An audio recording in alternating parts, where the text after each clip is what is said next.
Olá galera, bem-vindos a mais um vídeo no nosso canal.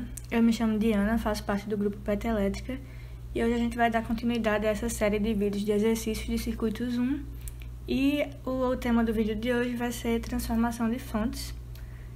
Todos os nossos exercícios a gente tira desse livro, Circuitos Elétricos do Sadico, a 5ª edição, e hoje a gente vai ver os problemas 4.25 e 4.26. O problema 4.25 pede para a gente determinar o V0 no circuito dessa figura aí utilizando transformação de fontes.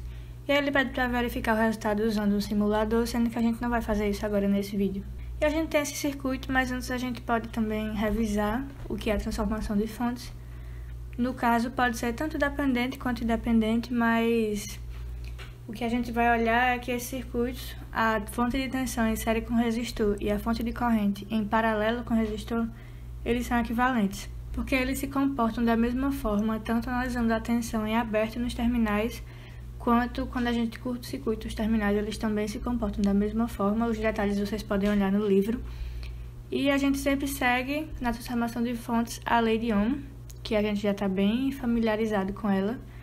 Então, por exemplo, se eu quiser transformar isso aqui para um circuito de uma fonte de tensão em paralelo com resistor, é só aplicar tanto a corrente quanto o resistor na lei de Ohm e eu vou achar aqui o valor da fonte de tensão que eu teria em série. Então, é assim, transformações bem simples, mas elas servem para simplificar circuitos. Às vezes a pessoa está com pressa ou então simplesmente quer resolver o problema, o circuito de uma forma mais simples. Ali quer talvez achar uma variável que a pessoa teria que analisar por alguns nós ou fazer alguma análise de malha com muitas malhas. Às vezes quando a pessoa transforma as fontes, fica um circuito bem simples e a pessoa pode até já fazer direto o cálculo que ela estiver querendo fazer. Então, serve para simplificar mesmo o circuito e a vida da gente. Só tem que tomar um cuidado, por exemplo, se o professor pedir a potência da fonte, porque a potência vai mudar, não vai ser a mesma. Então, se ele pedir a potência, é para transformar de volta para o circuito original antes de analisar a potência. Então, indo para o nosso circuito aqui, a gente vai transformar essas fontes de corrente em fontes de tensão. Por quê? Dá para ver claramente aqui que aqui nós temos uma fonte de corrente em paralelo com o resistor, aqui nós temos outra fonte de corrente em paralelo com o resistor, e aqui nós temos mais uma fonte de corrente em paralelo com o resistor. Ele quer essa tensão aqui. Então, se a gente transformar tudo para uma grande malha em série aqui, a gente pode simplesmente fazer uma lei de Kirchhoff das tensões nessa malha e achar direto o nosso valor do V0. E é isso que a gente vai fazer. Então, analisando essa fonte de tensão com esse resistor de 3 A e 4 ohms, a gente vai simplesmente aplicar a lei de Ohm. A corrente aqui vai ser 3, o resistor vai ser 4, e a gente vai achar que a fonte de tensão que a gente vai colocar em série com esse resistor de 4 ohms vai ser de 12 volts. E a gente faz isso para essa daqui também. O mesmo processo, simplesmente multiplica 2 pelo 9, a gente vai ter 18 volts.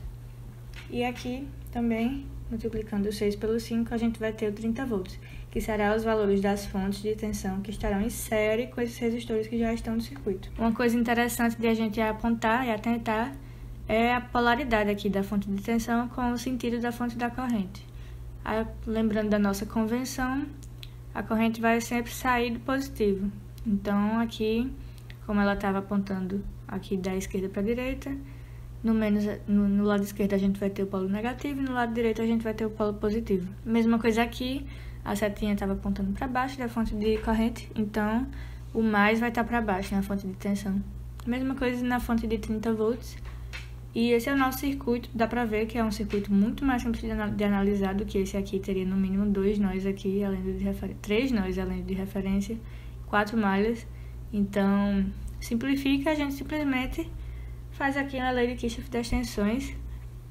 Todos os resistores aqui a gente já fez direto, porque se vocês tiverem alguma dúvida nas malhas, na análise de malhas, vocês podem assistir os vídeos que a gente já fez com bem mais calma, que estão aqui também no canal.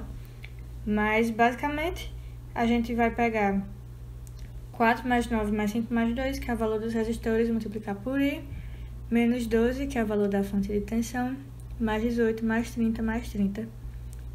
e iguala tudo a zero. E no final a gente vai ter que ir igual a menos 33 A, apenas atentando que esse menos é porque a gente arbitrou o sentido da corrente nesse sentido. Então a corrente vai estar passando no sentido oposto, 3,3 A. Então, analisando a corrente saindo pelo positivo, a gente vai ter que essa tensão aqui nesse resistor ela vai ser 3,3 A dividido pelos 2 ohms, que vai dar 1,65 volts, que é a tensão que a gente queria achar. Dá para notar por esse circuito que a gente teria que fazer algumas análises, tanto nodal quanto malha, assim, que daria um sistema com equações e tal. Então achar essa tensão de uma forma bem direta assim é a principal vantagem da transformação de fontes. Problema 4.26 pede para usar a transformação de fontes para determinar esse I0 nesse circuito. Da mesma forma, a gente vai transformar essas fontes de corrente em fontes de tensão. Poderia também ser uma fonte de tensão em série com um resistor, e a gente também poderia transformar numa fonte de corrente se fosse mais fácil de analisar o circuito. Essa fonte aqui a gente vai fazer do mesmo modo que a gente fez na questão anterior, multiplicar o 6.2 e a gente vai ter 12 volts. E nessa fonte aqui, em paralelo com esse resistor, multiplicando elas pela lei de Ohm, a gente vai ter 15 volts. E a gente termina com esse circuito, atentando para o sentido da fonte de corrente, para estar de acordo com as polaridades da fonte de tensão. Isso é bem importante, porque senão a gente vai ter resultados que não são verdadeiros e corretos. Então, a gente fazendo a análise de malha aqui, a gente vai ter menos 12, no caso é essa fonte desse lado aqui de 12 volts, mais 2 e 0, menos 15 aqui essa fonte, mais 5 e 0, esse resistor, mais 4 e 0, mais 20, que é essa fonte de 20 volts, tudo vai ser igual a zero. Resolvendo, a gente vai ter que essa corrente é de 636,4 mA. Então, galera, o vídeo de hoje foi mais curto do que geralmente é, porque esse assunto realmente é para facilitar a nossa vida. Semana que vem a gente volta com mais vídeos. Se vocês tiverem alguma dúvida, como sempre, estamos disponíveis para tirar, tanto no e-mail quanto no nosso Instagram, ou então aqui nos comentários. Curtam, se inscrevam, compartilhem com os amigos que também estão pagando essa cadeira, e até o próximo vídeo.